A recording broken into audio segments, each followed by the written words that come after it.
ಬಾಗಲಕೋಟೆ ಜಿಲ್ಲೆಯ ಮಹಾಲಿಂಗಪುರ ಪಟ್ಟಣದಲ್ಲಿರುವ ಮಹಾಲಿಂಗೇಶ್ವರ ಮಠದಲ್ಲಿ ಜಟೋತ್ಸವ ಕಾರ್ಯಕ್ರಮ ಅದ್ದೂರಿಯಾಗಿ ಜರುಗಿತು. ಪ್ರತಿ ವರ್ಷ ಯುಗಾದಿ ಹಬ್ಬದ ನಿಮಿತ್ತ ನಡೆಯುವ ಜಟೋತ್ಸವಕ್ಕೆ ಸಾವಿರಾರು ಸಂಖ್ಯೆಯಲ್ಲಿ ಭಕ್ತರ ಸಮ್ಮುಖದಲ್ಲಿ ಅದ್ದೂರಿಯಾಗಿ ನೆರವೇರಿಸಲಾಗುತ್ತಿದೆ.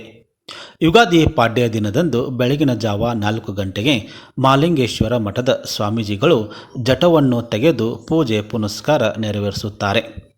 ಇಂಥ ಮಹಾಜಟೋತ್ಸವಕ್ಕೆ ಕಾಂಗ್ರೆಸ್ ಪಕ್ಷದ ಅಭ್ಯರ್ಥಿ ಸಂಯುಕ್ತಾ ಪಾಟೀಲ್ ಭಾಗಿಯಾಗಿದ್ದರು.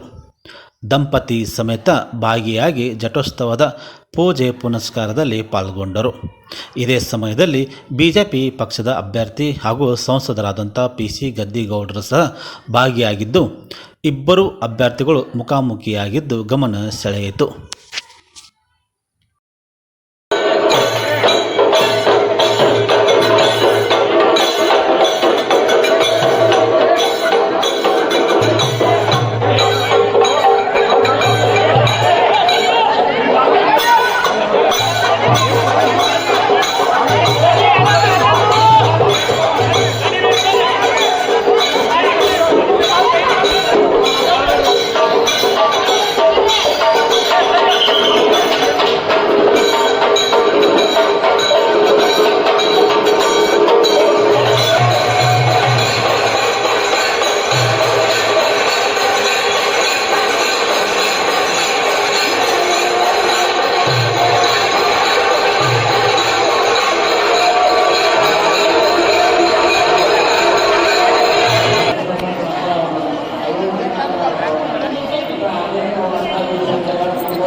सही साहब